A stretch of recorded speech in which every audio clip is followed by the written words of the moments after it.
नमस्कार सभी का स्वागत है कहानियों के इस पटल पर, जनवाइस के इस इवेंट पर, जहाँ पे हम अलग अलग तरह की कहानियों को लेकर के आते हैं और एक दूसरे के साथ कहानियों को साझा करते हैं। आप सबका बहुत बहुत धन्यवाद आने का। और सबसे अच्छी बात ये है, कुछ लोगों को मैं देखती हूँ जो कि रेगुलर बेसिस पे डे 1 से रेगुलर आ रहे हैं, और ये देख करके खुशी होती है कि आज भी रील के जमाने में, इंटरनेट के जमाने में, या बहुत सी ऐसी चीजों के जमाने में जहाँ पे लोग अपने एक तरह से अपने उसको पुरानी उसको भूल चुके हैं। आज की डेट में कुछ लोग ऐसे हैं जो कि कहानियों के साथ अभी भी जुड़े हैं और इतिहास से जुड़े हैं, पुराण से जुड़े हैं, और जिंदगी में, लोगों की जिंदगियों में किस किस तरह की परेशानियां हैं, ये सब जान करके जब हम जानते हैं तो कहीं ना कहीं हमें अपने दुखों का एहसास कम होने लग जाता है। इसीलिए कहानियों को सुनना, लोगों के मन के बातों को सुनना, उनके जज्बातों को सुनना जरूरी हो जाता है। और इसीलिए मुझे बहुत अच्छा लगता है कि आप कुछ लोग अपना बेशकीमती समय निकाल के थोड़ी देर के लिए यहाँ पे जरूर आते हैं। आप सबका बहुत बहुत स्वागत है, तहे दिल से स्वागत है। नमस्कार।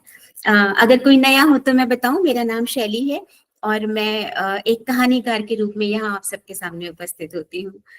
तो जैसा कि हम हमेशा करते हैं, कहानियों की शुरुआत हम करते हैं हमेशा एक पौराणिक कथा से।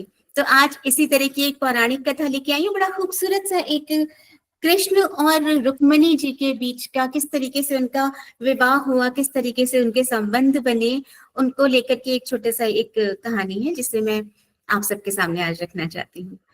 तो कहानी है कृष्ण जी की और रुक्मिणी जी के जीवन से संबंधित, कि किस तरीके से उन लोगों का विवाह बना। तो होता कुछ ये है कि विदर्भ देश के राजा भीष्मक के 5 पुत्र और 1 पुत्री थी। पुत्री का नाम था रुक्मिणी और समकालीन राजकुमारियों में सबसे ज्यादा सुंदर और सुशील मानी जाती थी। इतना उनका नाम था उनकी खूबसूरती को लेके कि सब लोग, उनके आसपास की जितनी भी और राजकुमारियां थी, उन सबसे ज्यादा उनको सुंदर और सुशील माना जाता था।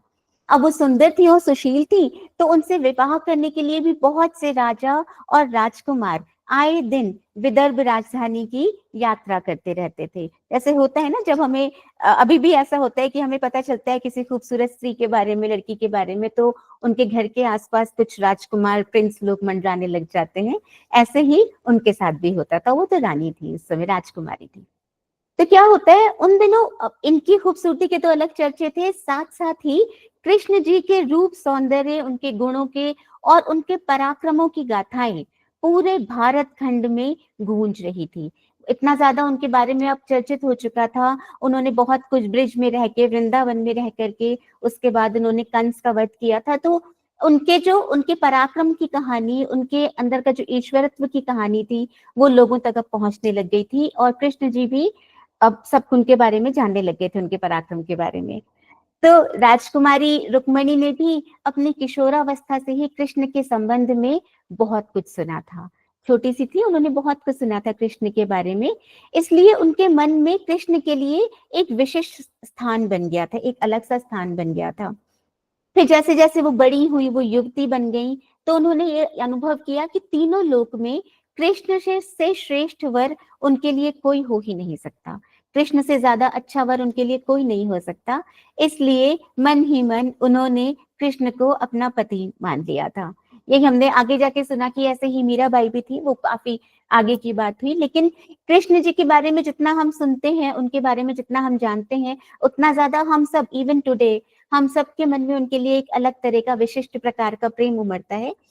तो वो तो, रुक्मिणी जी तो उसी जमाने की थी, तो उनको तो और ज्यादा प्रेम था। और प्रेम की पराकाष्ठा यहाँ तक पहुंच गई थी कि उनको ऐसा लगता था कि वही मेरे पति हो सकते हैं और कोई भी नहीं। तो रुक्मिणी के पिता और माता भी यही चाहते थे कि उनकी पुत्री अगर इतनी गुणवान, इतनी रूपवती है, तो उनका विवाह भी कृष्ण के साथ ही होना चाहिए।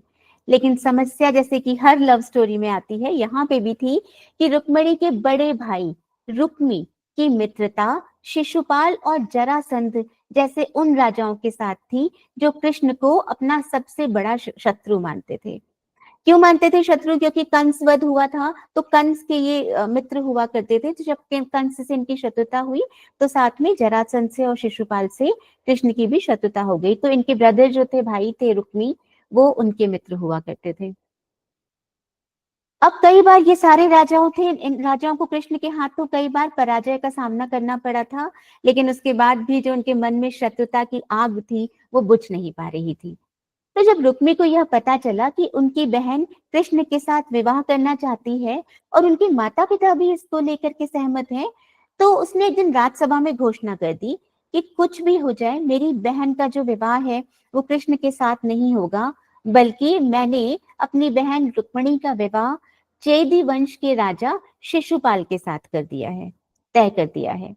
इस घोषणा के साथ ही उसने अपने पिता भीष्मक को धमकी भी दे दी कि अगर उन्होंने उसकी घोषणा का विरोध किया तो वह उन्हें राज सिंहासन से हटाकर राज्य पर अधिकार कर लेगा और फिर जबरदस्ती रुक्मणी का विवाह शिशुपाल के साथ कर देगा। जवान लड़का था, उम्र में बड़ा था, जवान था, पिता को भी थोड़ा डरा धमका के रखता था। तो उसने बोला कि अगर मैं चाहता हूं कि मेरे मित्र शिशुपाल के साथ रुक्मणी का विवाह हो।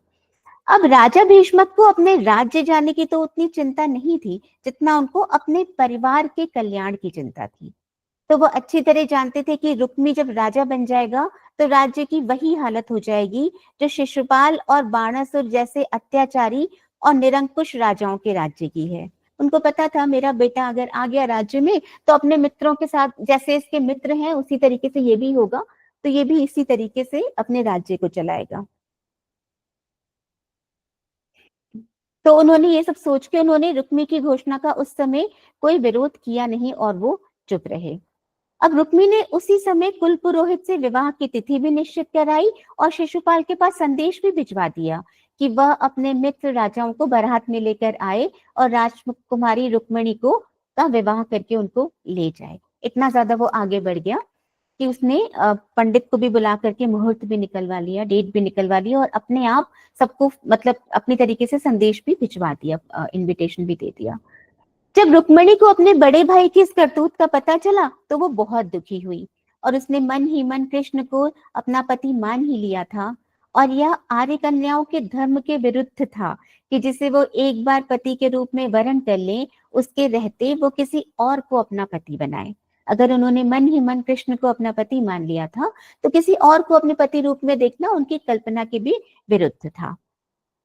तो बहुत सोच विचार करने के बाद उन्होंने एक विश्वस्त ब्राह्मण को बुलाया और उससे कहा कि वह द्वारका में कृष्ण के पास जाएं और उन्हें यह संदेश दे कि रुक्मिणी वर्षों पहले से उनको अपने पति के रूप में वरण कर चुकी है, लेकिन उसका भाई रुक्मी बलपूर्वक उसका विवाह शिशुपाल के साथ कर देना चाहता है। इसलिए कृष्ण आए और उनका हरण करके ले जाएं। यदि वह ना आए तो वह अपने प्राणों का अंत कर देगी। ऐसा एक पत्र लिख करके उन्होंने एक ब्राह्मण को भेजा द्वारका नगरी। रुक्मिणी का संदेश लेकर ब्राह्मण उसी समय द्वारका की ओर चल दिया और कुछ ही दिनों के बाद, कुछ दिनों का सफर करके वो द्वारका में पहुंच गया। जब कृष्ण को उस ब्राह्मण द्वारा रुक्मिणी का संदेश मिला तो कृष्ण ने उसे वचन दे दिया कि भले ही शिशुपाल, जरासंध आदि राजाओं की विशाल सेनाओं से उन्हें भीषण युद्ध क्यों ना करना पड़े, वह उसे उन सबके बीच से उठा ले आएंगे। जैसे क्षत्रियों में एक तरह का पौरुष की भावना ज्यादा होती है, एक तरह का उस समय राजाओं में ये बहुत होता था कि अगर किसी ने उनसे किसी तरह से रिक्वेस्ट करी है या कुछ न्याय की मांग करी है तो वो उसको जरूर पूरा करते थे एक चीज, और कहीं ना कहीं उनको अपने शौर्य का, अपनी शक्ति का प्रदर्शन करना भी जरूरी होता था, इसलिए जिससे कि कहीं पे भी अराजकता ना फैले, कहीं पे भी अन्याय ना हो किसी के साथ, इस भावना के साथ। कृष्ण ने उसी समय अपने सारथी को रथ तैयार करने की आज्ञा दी और ब्राह्मण को साथ लेकर कुंडनपुर की ओर चल पड़े। अब कृष्ण के जाते ही बलराम को उनके कुंडनपुर जाने की सूचना मिल गई। बलराम ने यादवों की सेना की एक शक्तिशाली टुकड़ी को अपने साथ चलने का आदेश दिया और द्वारका से इतनी तेजी से प्रस्थान किया कि वह भी सेना सहित कृष्ण के पीछे पीछे ही कुंडनपुर पहुंच गए। इतना जैसा कि हमें पता है बलराम कभी भी अकेला नहीं छोड़ते थे कृष्ण जी को, हमेशा उनके साथ साए की तरह रहते थे। तो फिर से वो उनके पीछे पीछे पहुंचे, इस बार सेना लेके। कृष्ण और बलराम के पहुंचने से पहले ही शिशुपाल अपने साथी राजाओं की विशाल सेनाओं के साथ कुंडनपुर पहुंच चुका था। शिशुपाल के मित्र जरासंध, शाल्व, पौंड्रक, दंत, वकब और विदुरथ आदि अनेक राजाओं की कई अक्षौहिणी सेना बारात में सम्मिलित थी। विवाह के दिन सुबह ही परंपरा के अनुसार रुक्मणी अपनी सहेलियों तथा अन्य महिलाओं के साथ गौरी पूजन के लिए नगर के बाहर बनाए गए मंदिर में पूजा करने गई। रुक्मिणी के संदेशवाहक ब्राह्मण द्वारा कृष्ण को इस बात का पता चल चुका था, इसलिए वह रथ लेकर मंदिर के पीछे पहुंच गए। पूजा करने के बाद रुक्मिणी जैसे ही मंदिर से निकली, कृष्ण ने उन्हें उठाकर अपने रथ में बैठा लिया और रुक्मिणी के साथ आए सैनिक उन्हें देखते ही रह गए। मतलब रोक ही नहीं पाए किसी तरीके से। जब शिशुपाल और उनके साथी राजाओं को रुक्मिणी हरण का पता चला, तो उन्होंने अपनी अपनी विशाल सेना लेकर कृष्ण को पकड़ने के लिए चल दिए। रुक्मिणी का बड़ा भाई रुक्मी भी अपने चारों भाइयों और अपनी सेना के साथ कृष्ण के पीछे पीछे चल दिया। नगर से कुछ दूर निकलते ही यादवों की सेना दिखाई देने लगी और अपने पीछे आती हुई सेनाओं को देखते ही बलराम ने अपनी सेना को आदेश दिया कि आक्रमणकारी सेनाओं को खदेड़कर भगा दो। यादव सेना के सैनिकों ने पलटकर आक्रमणकारी सेनाओं को भीषण बाण वर्षा से उत्तर देते हुए भगाना शुरू कर दिया। देखते ही देखते भीषण संग्राम होने लगा और यदुवंशियों की थोड़ी सी सेना ने शिशुपाल, जरासंध और उनके साथी राजाओं की विशाल सेनाओं पर इतनी भयंकर बाण वर्षा की कि वे सिर पर पांव रखकर भागने लगे। अपनी सेनाओं का संहार होते और उन्हें भागते देख शिशुपाल और उनके साथी राजा भी अपने प्राण बचाकर भाग गए।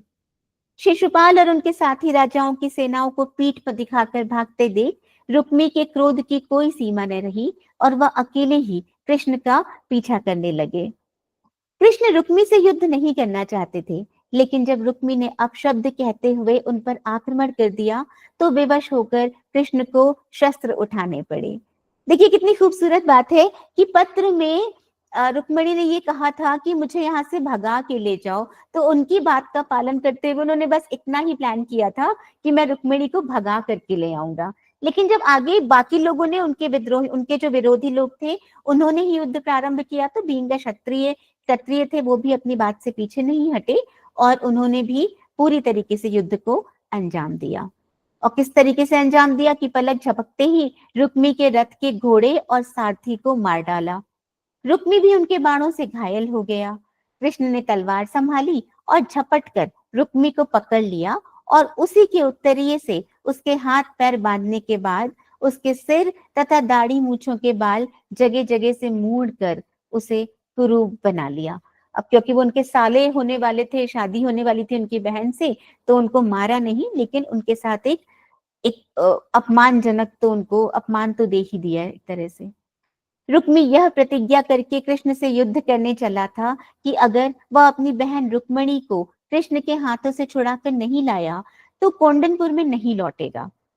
बलराम के कहने पर जब कृष्ण ने उसे छोड़ दिया, तो वह अपने बचे कुचे सैनिकों को लेकर एक निर्जन प्रदेश में चला गया और यहीं नया नगर बसाकर रहने लगा। कृष्ण रुक्मिणी को लेकर विजयी यादव सेना के साथ द्वारकापुरी लौट आए, जहां विधि पूर्वक उनका विवाह रुक्मिणी जी के साथ कर दिया गया। तो ये बड़ी खूबसूरत सी छोटी सी कहानी थी। तो जरूर कहिए, अच्छा लगता है आप लोग जब अपनी अपनी कोई छोटी छोटी बातें इससे रिलेटेड बताते हैं। तो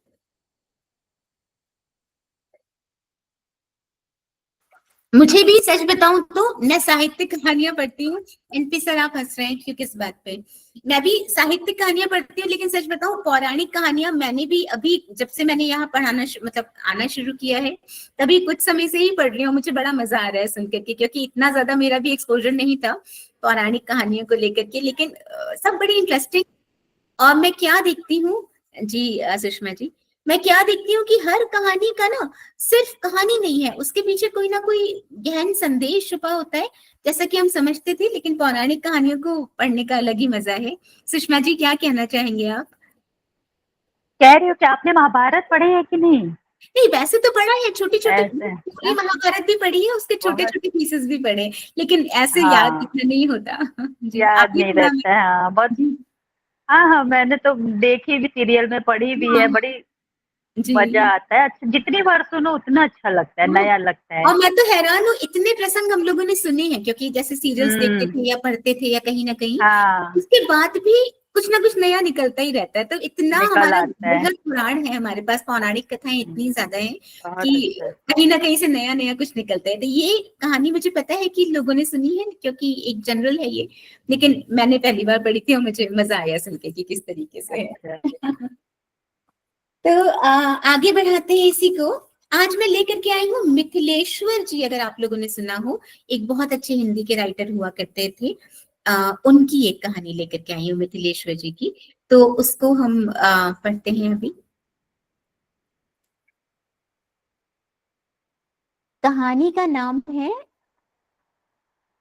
बारिश की रात। बड़ी इंटरेस्टिंग सी है कहानी, इसको हम देखते हैं। बारिश की रात। मिथिलेश्वर जी बड़े अच्छे हमारे साहित्यकार हुआ करते थे, कुछ बड़ा अच्छा लिखते थे। थोड़ा उनको हम देखेंगे। ये कहानी है आरा शहर की। आरा शहर जो कि बिहार में स्थित है, उस शहर की है। भादो का महीना है, यानी कि बारिश वाला माहौल है, मौसम है। कृष्ण पक्ष की अंधेरी रात है और जोरों की बारिश हो रही है।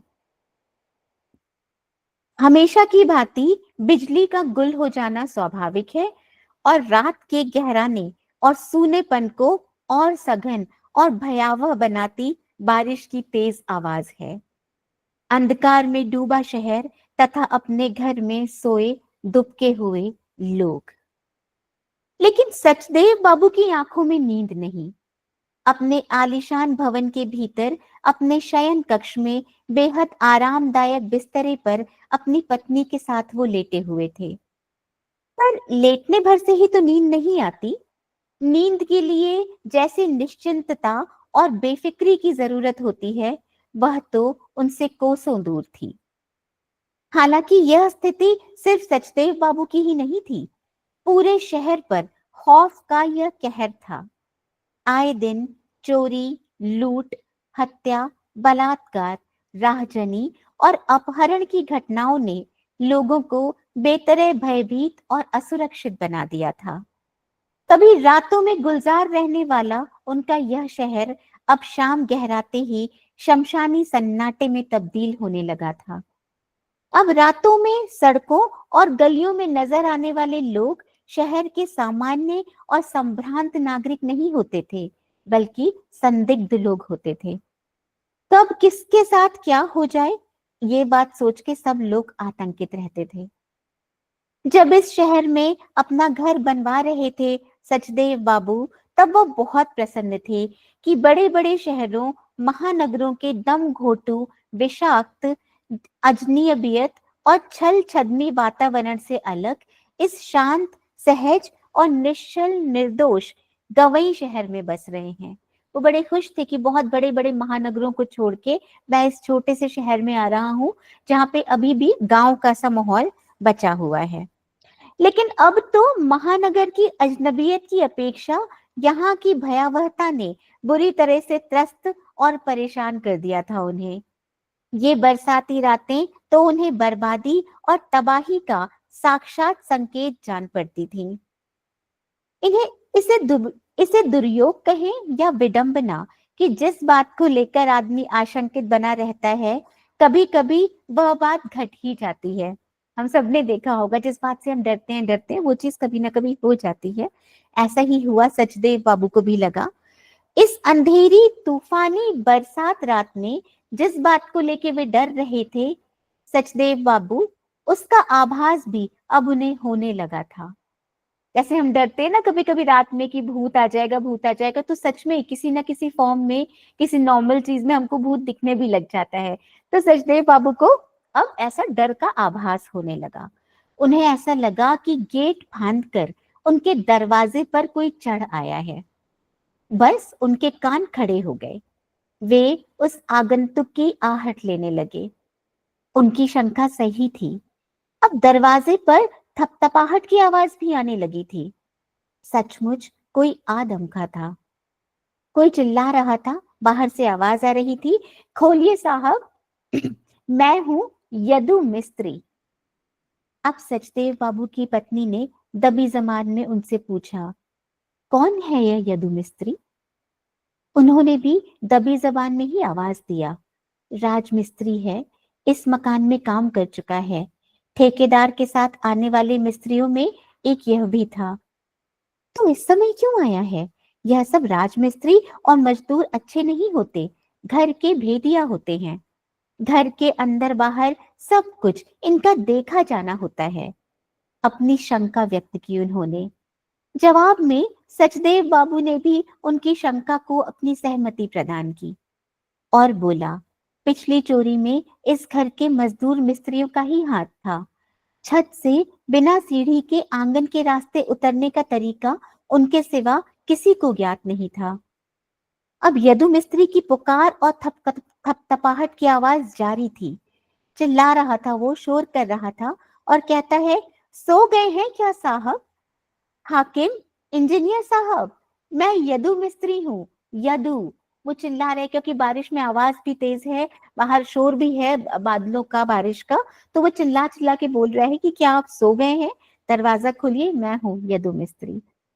लेकिन सचदेव बाबू और उनकी पत्नी ने पहले ही से यह तय कर रखा था कि चाहे जो हो जाए, रात में वो दरवाजा बिल्कुल भी नहीं खोलेंगे। वे जानते थे परिचित आवाज में कोई एक दरवाजा खुलवाता है और दरवाजा खुलने पर उसके साथ छिपकर आए 10 लुटेरे भर भराकर अंदर घुस आते हैं। अब किसी पर विश्वास करने का समय बिल्कुल भी नहीं रहा।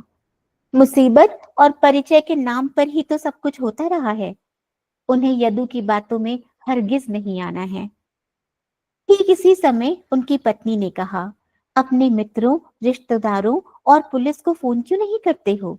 शायद कोई रास्ता निकल आए। उन्हें लगा उनकी पत्नी भी उन्हीं की तरह सोच रही है। अब वे सक्रिय हो गए। फोन रखने का वास्तविक उपयोग तो ऐसे अवसरों पर ही होता है।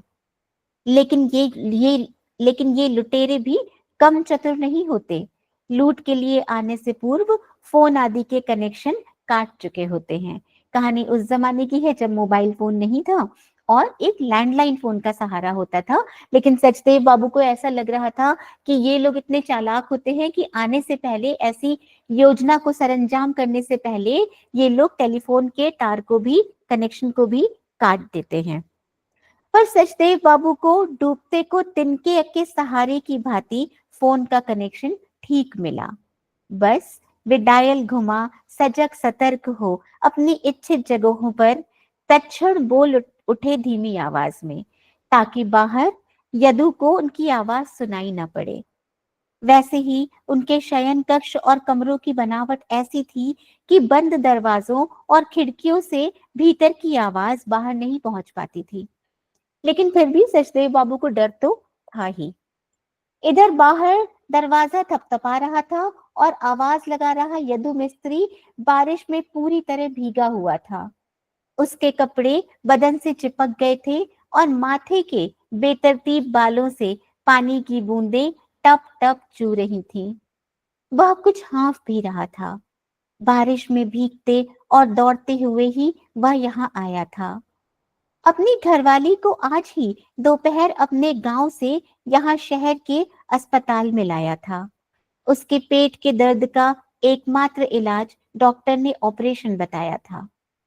गांव से जो पैसे लेकर वह चला था, वह तो चिकित्सक की मोटी फीस और महंगी सुइयों, दवाइयों में तत्क्षण समाप्त हो गए थे।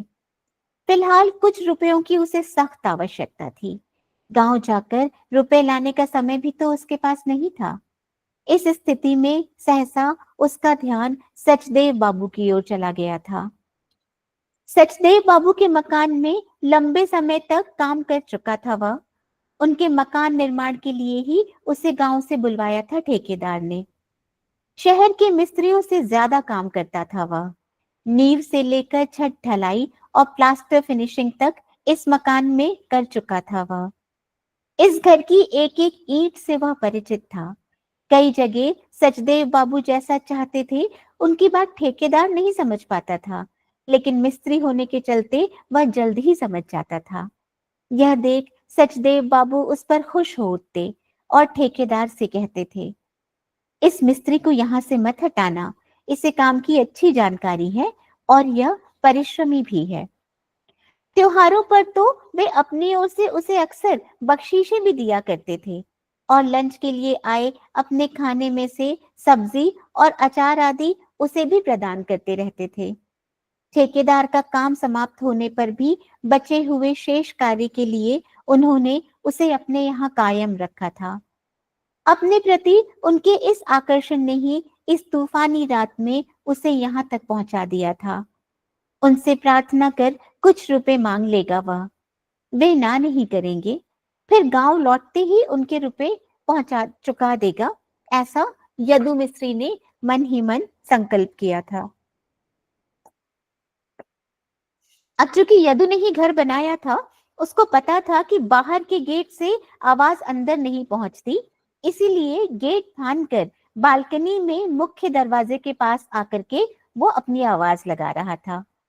अब चूंकि सचदेव बाबू मिस्त्री मजदूरों के बीच बड़े साहब, हाकिम और इंजीनियर साहब के नाम से ही विख्यात थे, इसीलिए उसी नाम से वह आवाज भी लगाता जा रहा था। उसकी आवाज पहचानने के बाद सहदेव बाबू चुप नहीं रहेंगे, ऐसा उसे यकीन था। लेकिन कुछ देर तक जब उनके यहाँ से कोई जवाब प्राप्त नहीं हुआ तो यदु को लगा कि वे डर गए हैं।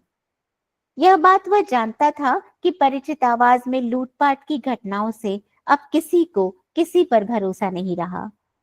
सचदेव बाबू के यहाँ आ रहा था तब भी उसके मन में यही शंका थी, लेकिन अपने प्रति उनके आत्मीय एवं स्नेहपूर्ण व्यवहार को याद कर उसने अपने इस मन की शंका को झटक दिया। उसने सोचा कि सचदेव बाबू ऐसे नहीं हो सकते। अभी तो उसे इस बात का पूरा विश्वास था कि अगर उसकी आवाज पहचान लेंगे सचदेव बाबू तो अवश्य दरवाजा खोलकर सामने आ जाएंगे और उसकी मदद करेंगे। इसीलिए दरवाजा थपथपाते और आवाज लगाते हुए वह डटा हुआ था। बीतते समय के दौरान अचानक तेज रोशनी बिखेरती हुई एक जीप सचदेव बाबू के दरवाजे पर आ लगी। यदु को लगा या तो सचदेव बाबू के बेटा पतो या लड़की दामाद या कोई अन्य रिश्तेदार आ गए। अच्छा हुआ, अब उसने मनी मन सोचा, लगता है कोई मेहमान आ गए हैं। अच्छा हुआ, अब सचदेव बाबू का दरवाजा खुलेगा और उसका काम भी हो जाएगा। लेकिन यह देखकर आश्चर्य से उसकी आंखें खुली की खुली रह गई कि जीप से पुलिस के जवान तेजी से उतरे और उसकी तरह ही गेट फांदकर उसकी ओर बढ़ चले। एक क्षण के लिए तो वह भयभीत हो गया। काटो तो उसकी देह में खून नहीं, लेकिन जल्द ही अपने को संयत कर लिया उसने। उसने सोचा वह कोई चोर उचक्का नहीं है कि पुलिस को देखकर घबराए या भागे।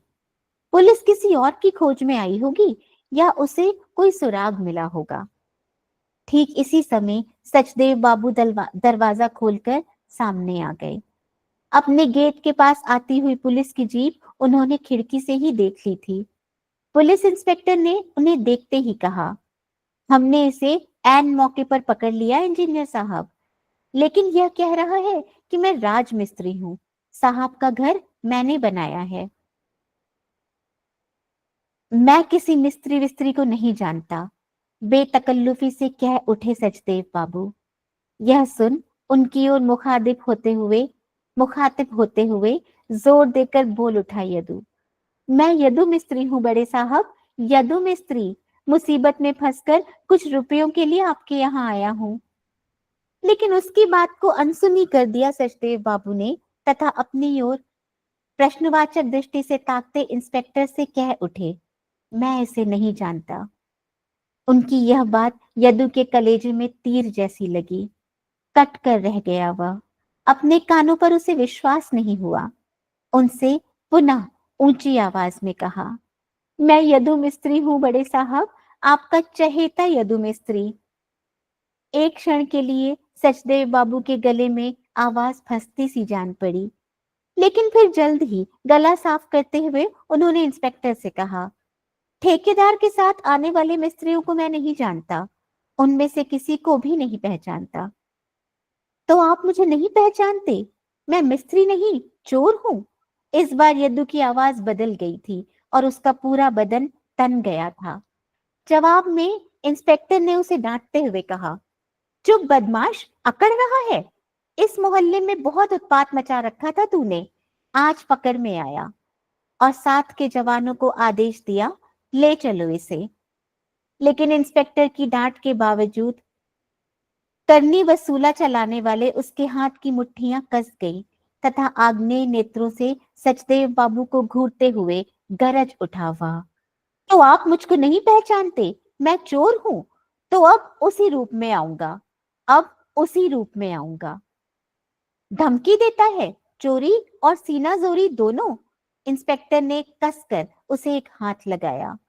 वह दर्द से कराह उठा, शायद अंदरूनी चोट लगी थी उसे। लेकिन उनकी बातों से उसका कुछ दर्द गम का अनुभव नहीं किया। सचदेव बाबू तथा उसकी पत्नी ने किसी भी तरह का दर्द अनुभव नहीं हुआ उन्हें। वह कहकर गया है कि अब चोर लुटेरे के रूप में ही आएगा, उससे कुछ भी तो गोपनीय नहीं, सब कुछ उसका देखा जाना है। अब क्या होगा, उसे ना पहचान कर उन्होंने अच्छा नहीं किया, लेकिन न चाहते हुए भी उन्हें ऐसा करना पड़ा। उनके भीतर अंदर द्वंद अभी भी बना हुआ था। वे समझ नहीं पा रहे थे कि उन्होंने अच्छा किया या बुरा। हालांकि उन्हें लग रहा था कि यदु को ना पहचानना उनकी आंतरिक इच्छा नहीं, समयगत विवशता थी।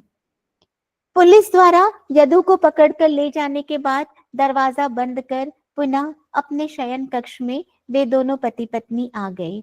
लेकिन उनकी बेचैनी और घबराहट खत्म नहीं हुई।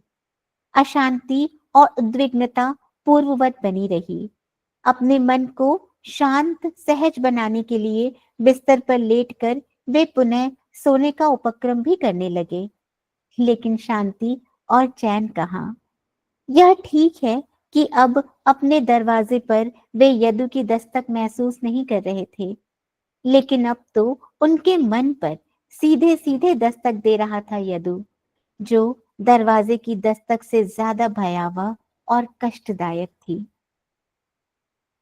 कहानी यहाँ खत्म होती है और हम देखते हैं कि कई बार कैसे हम सिचुएशन को समझे बिना, दूसरे की सिचुएशन को समझे बिना कोई ना कोई रिएक्शन ऐसा दे देते हैं जिसकी वजह से दूसरे की लाइफ पूरी तरीके से खराब हो जाती है।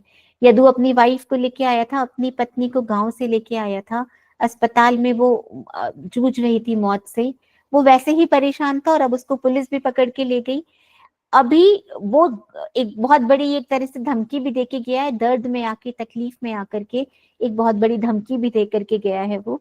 तो एक बहुत ही, अब ये सारी घटनाओं के बाद कहीं ना कहीं सचदेव बाबू के मन में गिल्ट भी है, ग्लानि भी है कि थोड़ा सा मैं समझदारी से काम लेता तो ये सिचुएशन इतनी खराब नहीं होती, और अब तो और भी ज्यादा खराब होने के चांसेस हैं। तो ये बढ़िया सी कहानी है मिथिलेश्वर जी के द्वारा लिखी हुई। आप में से कोई कुछ भी कहना चाहे तो हाथ खड़ा करे, फिर हम लोग डिस्कस करेंगे। कभी पढ़ी किसी ने मिथिलेश्वर जी की कहानी पढ़ी? ये बहुत एक तरह से यथार्थवादी लिखा करते हैं सुषमा जी। एक सेकेंड, बड़ी ही यथार्थवादी कहानियां ये लिखा करते हैं। एक सेकेंड, कुछ तो ये तो थोड़ी शहरी गांव की पृष्ठभूमि पे भी मिथिलेश्वर जी काफी कुछ लिखते हैं। जी सुषमा जी, क्या कहेंगे आप? मैं कह रही हूँ कि हमारे भारत में इतने सारे राइटर्स हैं कि सबका पढ़ना हम लोग के लिए तो नामुमकिन है। जैसे जी प्रेमचंद है, महादेवी वर्मा है, ये जो एक दो हैं जी अच्छे अच्छे, बस उन्हीं का आदमी ज्यादा पढ़ लेता है, और का तो नाम ही नहीं सुना हुआ है इनका तो मैंने। हाँ नहीं मिथिलेश्वर जी, हालांकि मेरे ख्याल से मिथिलेश्वर जी, बच्चों की उसमें अक्सर होते हैं ये कोर्स बुक होती है ना, तो उसमें 10th अच्छा, 12th इसमें कहीं ना कहीं होते हैं जरूर, कोई ना कोई कहानी इनकी होती थोड़ी बहुत, हाँ है। हाँ हाँ हाँ, वो महादेवी वर्मा की गिल्लू हमने क्लास हाँ ही में पढ़ी थी, जी एट्थ जी, एट्थ में। महादेवी हाँ वर्मा जी, प्रेमचंद जी, इन सब का तो ज्यादा रहता है, रविन्द्रनाथ टैगोर हाँ इन सब का ज्यादा है। लेकिन ये बहुत बहुत सारे राइटर्स हमारे ऐसे अभी जो समकालीन है आजकल जो लिख रहे हैं, अब जैसे मैंने देखा अभी फेसबुक पे या इंटरनेट पे बहुत सी कहानियां हैं और बहुत सी ऐसी एप्स भी हैं प्रतिलिपि वगैरह, वो तो एक है ही, लेकिन पुरानी जो साहित्यिक कहानी है ना, इसको उठा के पढ़ने का मजा कुछ और ही है। तो मेरी पूरी कोशिश रहती है कि मैं कुछ नए नए नाम लेकर के आऊं आप लोगों के सामने। और हाँ, ये आरा में ही मैं हूँ, आरा में ही हूँ। पहले ओहो, ऐसे ही था रहा। हाँ, अच्छा, ओके। पर मेरी शादी हुई है जब से तो पटना फेल है इसके आगे, इतनी अच्छा, तो मेरे तरक्की ख्याल हो से गई है और भी इतनी। पहले की होगी ना, ये कहानी तो और पुरानी होगी जी। हाँ, अच्छा, ये सच लग रही है, कहानी सच्ची है। जी जी जी। हाँ, अब उन्होंने ओके। उस पृष्ठभूमि पे बनाई है तो थोड़ा तो मतलब हाँ थोड़ा तो रिसर्च करके किया होगा कि कैसा वो सिटी हुआ हाँ, करगा। सही बात है। लालू प्रसाद जी का जब शासन था ना तो एकदम ऐसे ही था। बहुत अच्छा वर्णन किया है। हाँ जी। एक एक कहानी और लेके आई हूँ मैम। कहानी का नाम है, आप सभी लोग सुनते हैं कहानी को बहुत ध्यान से, अच्छा लगता है और अपनी राय देते हैं, सब लोग कभी कुछ देते हैं, कुछ मन में रखते हैं, जो भी है अच्छा है। एक हमारी लखनऊ की बड़ी फेमस राइटर है जो कि आजकल के जमाने की है, शोभा मल्होत्रा जी हैं। इन्होंने बड़ी एक प्रैक्टिकल सी कहानी लिखी है, वो मैं सुनाना चाहूंगी। कहानियां लंबी तो नहीं हो जाती हैं जो मैं सुनाती हूँ, मेरी कोशिश रहती है कि मैं छोटी कहानियां लेके आऊं। मैं ये जरूर जानना चाहूंगी कि क्या ये अच्छा, शैलेन जी आप भी लखनऊ से हैं, ये शोभा मल्होत्रा जी वहीं की है। जी जी। काफी अच्छी है जी। तो कहानियां उनकी छपती रहती हैं, किताबें छपती रहती हैं, मैं उनको पर्सनली भी जानती हूँ, मेरी मम्मी की अच्छी फ्रेंड है वो। तो उनकी किताब आज मेरे हाथ लगी तो मैं वो लेके आई तो विक्रम हूँ। बेताल की कहानी नहीं सुनाइएगा? ओ यस यस, अभी करते हैं 36। तो एक हाँ काम करते हैं, इसको कर लेते वो हैं, वो हाँ सीरीज है ना, हाँ वो पूरी मेरोत्रा हो है, जाने हाँ, वो वो मेरोत्रा है, सुनाइए। वो मेरोत्रा है, मैं सेठ हूँ, हम दोनों खत्री हैं, तो हो सकता है कहीं ना कहीं से हम लोग की रिश्तेदारी भी निकल आए। जी जी जी, ये हाँ, ये भी हाँ हो सकता है। मेरे ख्याल से इंदिरा नगर आपका जो लखनऊ है उस एरिया में कहीं रहती थी, तो जी जी। जहां तक मुझे उनका आइडिया है। Okay okay, thank you. ठीक है, तो हम लोग सिंहासन 32 को ही ले लेते हैं। और हमने अभी पहले पढ़ा था कि जो पहली पुतली थी रत्न मंजरी, उसने अपनी कहानी सुनाई थी। तो उसने ये बताया था कि कैसे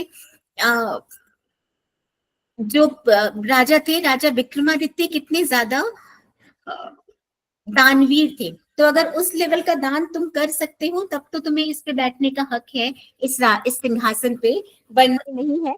तो राजा भोज भी इतने ज्यादा न्याय प्रिय थे कि जब उनको ये लगा, खुद ही लगा उनको, देखिए आजकल ऐसा कहाँ होता है, जब उनको खुद ही ये लगा कि मैं खुद इस लायक नहीं हूँ कि मैं इस राजगद्दी पर, सिंहासन पर बैठूं, तो वो खुद उठ गए और उन्होंने कहा पहले मैं उस लेवल का दान करूंगा और उसके बाद फिर मैं कल आऊंगा यहाँ पे बैठने के लिए।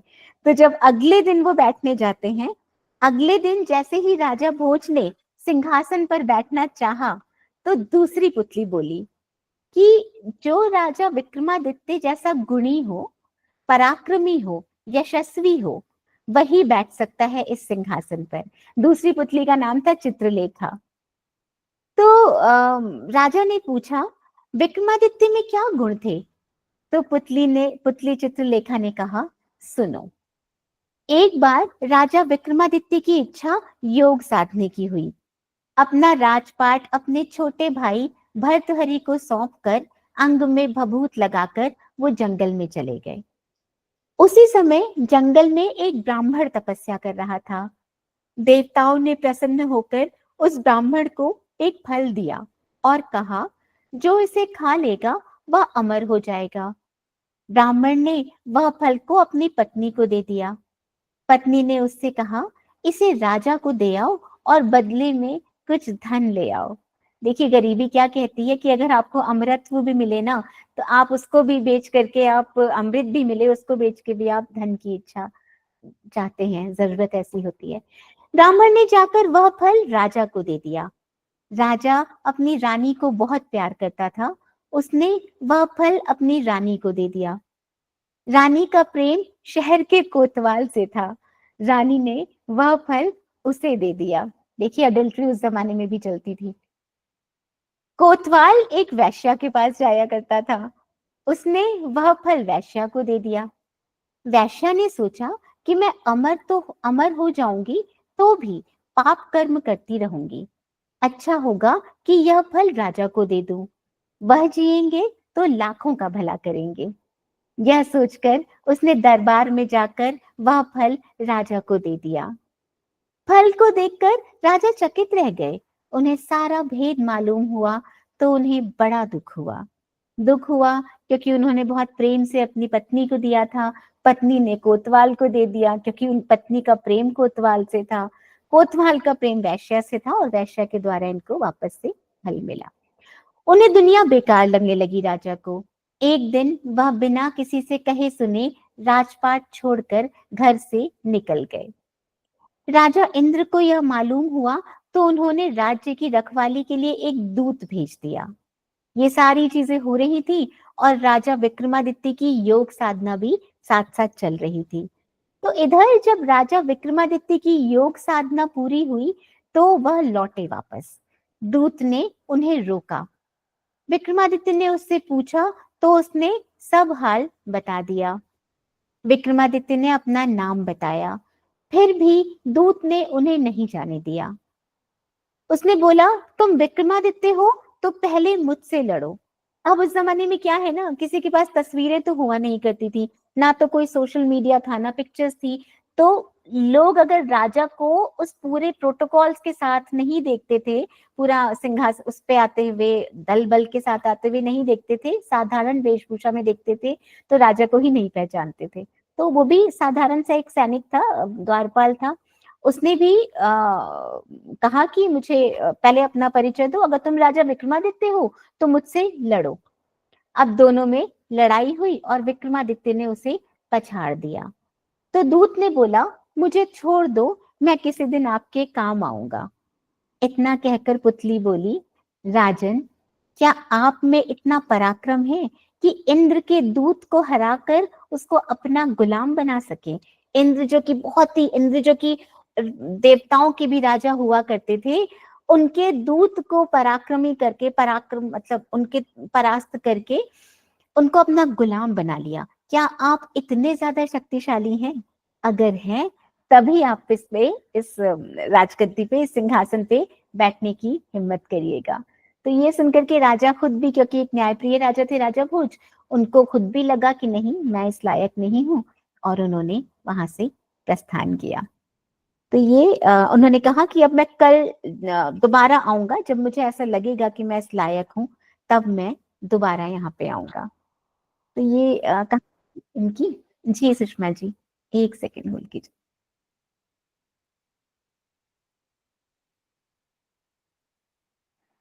हमारे यहाँ जी भारतवर्ष का बहुत सौभाग्य है कि राजा विक्रमादित्य जैसे राजा न हुए हैं न होंगे, जी, सच में। ट्रू ट्रू ट्रू, सही बात है। और दूसरा मैं कह रही थी, मेरी कहानी लाई कि नहीं? आज नीलाई कल लेकर के आऊंगी पक्का। मैं इसलिए नहीं लाती ना, एक तो अच्छा, मैं प्रॉब्लम क्या है सुषमा जी, मुझे ना साइज देखनी पड़ती है हमेशा।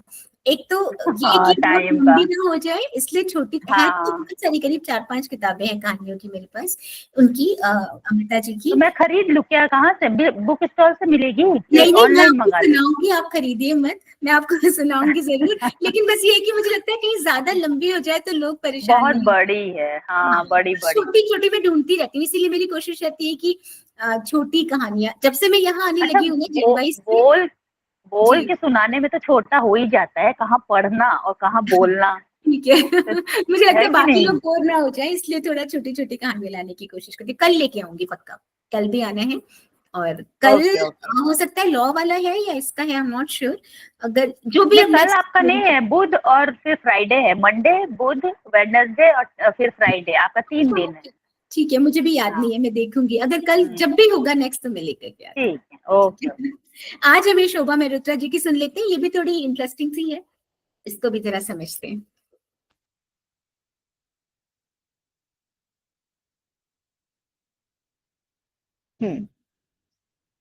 कहानी का नाम है मित्रता। किशोरावस्था की मैत्री को कौन कोई गंभीरता से लेता है?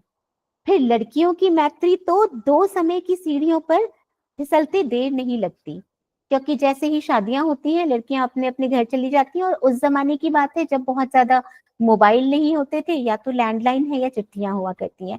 तो अक्सर महिलाएं, जो लड़कियां होती हैं पहले की जो होती थी, वो अपने घर परिवार में, घर गृहस्थी में इतनी व्यस्त हो जाती थी कि उनको पुरानी दोस्तियों से दोबारा संपर्क करने का टाइम ही नहीं होता था, या कोई तरीका नहीं होता था। तो कहानीकार कहती हैं कि किशोरावस्था की मैत्री को कब कोई गंभीरता से लेता है, फिर लड़कियों की मैत्री को तो समय की सीढ़ियों पर फिसलते देर नहीं लगती। विवाहोपरांत इस नाजुक रिश्ते पर 2-4 पत्रों के उपरांत ही विराम लग जाता है। परंतु मेरे साथ ऐसा नहीं हुआ। माँ और पिता की अनवरत झिड़कियों के बावजूद सुधा से मेरी दोस्ती बरकरार रही। सुधा न केवल मुझसे आयु में 7 वर्ष बड़ी थी, वरन उसके परिवार का आर्थिक सामाजिक स्तर भी हमसे कम था। इन दो ठोस कारणों के बावजूद हमारी कृष्ण सुदामा जैसी मित्रता अटूट थी। कक्षा गोल करके फिल्म देखने, उपन्यास पढ़ने और परीक्षा के दिनों में सबकी नजर बचाकर शायरी करने का अद्भुत सुख मैंने उसी के सानिध्य में पाया था। तमाम आघातों, प्रत्याघातों और झंझावातों के बावजूद हमारी मैत्री आदर्श थी और मुझे इस पर गर्व था। किशोरावस्था के सुहाने दिनों में इंद्रधनुषी कल्पनाओं में रंग भरना मैंने उसी से सीखा था। मेरी समस्त इच्छाएं पलक झपकते ही माँ जादूगरनी सी पूरी कर देती थी। अभाव क्या है मैंने जाना ही नहीं था। मेरे दिन तितली के पंखों से हल्के और रंगीन थे और रात खुशबू से सराबोर। पहली बार मेरा मोह भंग उस समय हुआ जब सुधा का विवाह एक उच्चाधिकारी विदुर के साथ संपन्न हो गया। उस समय मुझे सर्वाधिक क्रोध उसके माता पिता पर आया, जिन्होंने मेरी प्यारी सहेली को सेकंड हैंड पति के पल्ले बांध दिया था। बहुत दिनों तक मैं सुधा के लिए चिंतित रही। सुधा कैसे सेकंड हैंड पति के साथ रहती होगी? उसकी देह से पूर्व पत्नी की गंध आती होगी। मैं वितृष्णा से भर उठती। उस दिन सुधा की माँ मेरी अम्मा से उसके सुख का बखान कर रही थी। बहन जी, सुधा का तो भाग्य ही खुल गया। सास का गहना तो उसे मिला ही, सौत का सारा जेवर भी उसी को मिल गया। बसी बसाई गृहस्थी मिल गई, उसे तो सुख ही सुख है। माँ ने उसकी हाँ में हाँ मिलाई तो मेरे तन बदन में आग लग गई। बेचारी सुधा को विदुर के पल्ले बांधकर ऐसे बखान कर रही हैं मानो उसे कोई गोल्ड मेडल मिल गया हो। दूसरा धक्का मुझे तब लगा जब मैंने सुधा को पति के साथ प्रसन्न देखा। गहनों के गुरुभार से लदी फंदी कीमती साड़ी में सजी सुधा को पति के साथ मोटर से उतरते देख मेरी कल्पना के सिलेटी बादल बिखर गए। यथार्थ के सूर्य से आंखें चौंधिया गईं। मेरी कल्पना के विपरीत सुधा के सलोने मुखड़े पर प्रसन्नता का उजास दमक रहा था। वह भारी मन दृष्टि से, वो मान भरी दृष्टि से बार बार पति को सहलाती दुलारती रही। उसके इस आचरण पर मैं विस्मित थी। तो क्या विदुर के संग हुआ ब्याह सुधा की सहमति का परिणाम था? नाहक ही मैं इतने वर्ष सुधा के लिए चिंतित रही। मुझे अपने पर क्रोध आया। कुछ ही वर्ष बाद अनुराग से मेरा विवाह हो गया। अनुराग की नौकरी साधारण थी। गृहस्थी में वे सुविधाएं न थी जिनकी मैं अभ्यस्त थी, परंतु सुचा के फूलों से हमारा संसार महक रहा था, क्योंकि अनुराग से मैं प्रेम करती थी और माँ ने सहज ही अपनी स्वीकृति की मोहर लगाकर मेरे प्रेम की बेल को परिणय की छांव थमा दी थी। सुविधा की खाद के बगैर भी प्रेम की फसल लहलहाती है, यह मैंने अनुराग के साथ जाना था। 3 कमरों के छोटे से घर में मेरा संसार था। अनुराग मुझे हथेली पर सहेजे रखता था और उसके प्यार में मैं आकंठ डूबी तृप्ति के गहरे सागर में पैंठती जा रही थी। अनुराग ने विनम्रता पूर्वक दहेज में दिए गए उपहारों को अस्वीकार कर दिया था। ऐसे स्वाभिमानी पुरुष को वरण करके मैं रोमांचित थी। अनुराग मुझे उस संसार में खींच लाया था जहां अभाव नहीं रह जाते, भाव सारे अभावों को भर देते हैं। यद्यपि अब भी मुझ में व्यवहारिक ज्ञान की कमी थी, परंतु आयु के साथ साथ अब मैं सामयिक समझौतों की जरूरत समझने लगी थी। सुधा के वैवाहिक जीवन को सुखी जान मैं उसकी ओर से निश्चिंत हो गई थी। संयोग से कुछ ही वर्ष उपरांत हम दोनों सखियों के पतियों का स्थानांतरण एक ही शहर में हो गया। कुछ ही समय में हम दोनों परिवार निकट आ गए और पुरानी मैत्री परवान चढ़ने लगी। कुछ ही वर्षों में स्थितियां बदल गईं।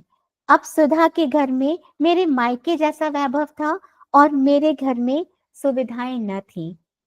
विधाता ने कृष्ण और सुदामा के रोल आपस में बदल दिए थे, पर यह अंतर तो तब भी था जब मैं 15 और सुधा 22 वर्ष की थी। तब हमने इस अंतर को नकार कर दोस्ती निभाई थी और अब तो हम वयस्क थे। पद प्रतिष्ठा के अनुरूप सुधा का भव्य बंगला था। 2 नौकर हाथ बांधे सदैव सेवा में उपस्थित रहते। घर के सामने फैले हरियाले लॉन में दुर्लभ विदेशी पौधे कतार से सजे रहते। उत्तम नस्ल के 2 कुत्ते द्वार की पहरेदारी करते। अब मुझे प्रायः अपनी अविवेकी कल्पना पर हंसी आती। मैंने व्यर्थ ही सुधा के पति को विधुर जानकर क्षोभ किया था। उसका साहबी ठाट बाट मुझे मुग्ध किए रहता था और साली जी का मृदुल संबोधन अंतरंगता की चाशनी में सराबोर कर देता था। उनकी सरलता ने हमारी मैत्री को पारिवारिक रिश्ते की गरिमा सौंप दी थी। अनुराग मेरे प्रत्येक निर्णय पर सहमत रहते। उनके ऑफिस जाने पर मैं प्रायः सुधा के घर चली जाती। उसका सुविधापूर्ण हवादार बंगला मुझे मायके की याद दिला देता। सुधा के नौकर मेरे साथ बड़े आदर के साथ पेश आते। ड्राइवर अदब से गाड़ी का दरवाजा खोलता। उसकी नतमुखी मुद्रा मेरे अहम को सहला देती। वे सब भौतिक सुख सुविधाएं जिनके बगैर भी मैं अब तक संतुष्ट थी, अब दोबारा सुधा के माध्यम से मेरे जीवन में प्रविष्ट होने लगी। उस दिन मैंने अचानक अनुराग से पूछा, अनु, हम लोग भी एक गाड़ी खरीद लें? बिना किसी भूमिका से कहा गया मेरा संवाद अनुराग को हैरान कर गया। उसने आश्चर्य से पूछा, क्यों, मेरे स्कूटर में क्या खराबी है? नहीं, खराबी तो कुछ नहीं, पर गाड़ी की बात कुछ और होती है। तभी पड़ोसन के आगमन से बातों का तार टूट गया। मेरे अवचेतन में भौतिक सुविधाओं का मोह आलोड़ित हो रहा है, यह अनुराग पता नहीं समझे या नहीं। सुबह अनुराग के ऑफिस जाते समय अब मैं प्रायः हड़बड़ी में नाश्ता तैयार करती। असंपृक्त भाव से चाय ब्रेड परोसकर मैं रूखे स्वर में कहती, दोपहर में ऑफिस में ही कुछ खा लेना, आज मुझे सुधा के घर जाना है। सुधा मुझे दोपहर का भोजन और शाम की चाय पिलाकर ही वापस भेजती। संध्या को घर लौटकर अनुराग को अंधेरे में अकेला देख मैं संकुचित हो उठती, पर दूसरे ही क्षण सुधा के घर खाए स्वादिष्ट पकौड़ों की चर्चा में मैं तल्लीन हो जाती। उस समय मुझे यह ध्यान भी ना आता कि अनुराग सुबह का भूखा प्यासा है। अल्पभाषी आत्मसंतोषी अनुराग तन्मयता से मेरी पूरी गाथा सुनता, फिर दिन भर की थकान से त्रस्त होकर सोफे पर ही पसर जाता। चौके में प्रवेश करते ही मेरा माथा भन्ना जाता। सुबह के जूठे बर्तनों के ढेर से मुझे वितृष्णा होती। भाग्य को कोसते हुए मैं काम में जुट जाती और अंत में डिनर में खिचड़ी खाकर अनुराग को संतुष्ट होना पड़ता। कभी कभार अनुराग स्वयं बर्तन साफ कर देता या बाजार से भोजन ले आता। उसके इस सहयोग को कृतज्ञता के साथ स्वीकार करने की जगह मैं इसे उसकी कमजोरी मानकर अधिकार भाव से हुक्म चलाने लगी। अनुराग आहत होता, पर अब मुझे उसकी भावनाओं की परवाह न थी। मेरा समस्त चिंतन सुधा के वैभव तक ही सीमित था। सारी प्रतिबद्धता उसे समर्पित थी। उसके कुत्ते को भी बुखार आता तो मैं नंगे पैर दौड़ पड़ती। अब गृहस्थी के कामों में मेरा मन ना लगता। 3 कमरे के छोटे से घर में मेरा दम घुटता। मुझे अपने निर्णय पर दुख होता। प्रेम से पेट नहीं भरता। प्रेम से मोटर नहीं खरीदी जा सकती। सेकंड हैंड पति कहकर जिसका मैंने तिरस्कार किया था, अब उसी की हैसियत के समक्ष अनुराग का व्यक्तित्व मुझे फीका लगता। रक्षाबंधन पर अनुराग की बहन आई तो शायद मैंने जानबूझकर ही कहा था, प्रेम के नाम पर कंगाल की पत्नी बनने से अच्छा है रईस विधुर की पत्नी बनकर शान से जिया जाए। अनुराग का मुंह विवर्ण हो गया। वे व्यस्त भाव से उठ गए। उस दिन मैंने अनुराग के निर्मल प्रेम पर कुठाराघात किया था। अब उसके प्रेम में वह ऊष्मा न थी जिसकी गर्माहट से मेरी गृहस्थी महफूज थी।